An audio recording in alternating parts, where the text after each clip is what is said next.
How to add someone in WhatsApp group without saving number. Hello everybody, welcome back to our channel. Today in this video we are going to show you an easy way on how to add someone in WhatsApp group without even saving number. So let's just get started.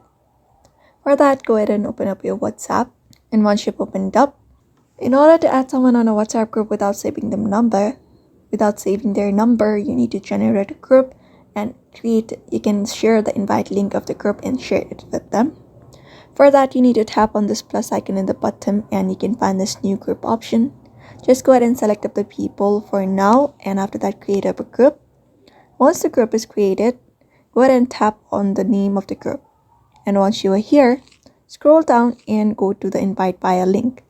So just go ahead and tap on it and you'll be finding this link available.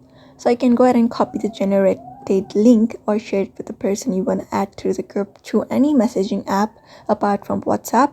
So you can do that and then they can join the group using the link without needing to be added to your contact list. So that is it. That is how you can add someone in WhatsApp without saving numbers. So therefore, I hope this video was helpful to you, and thank you for watching this video.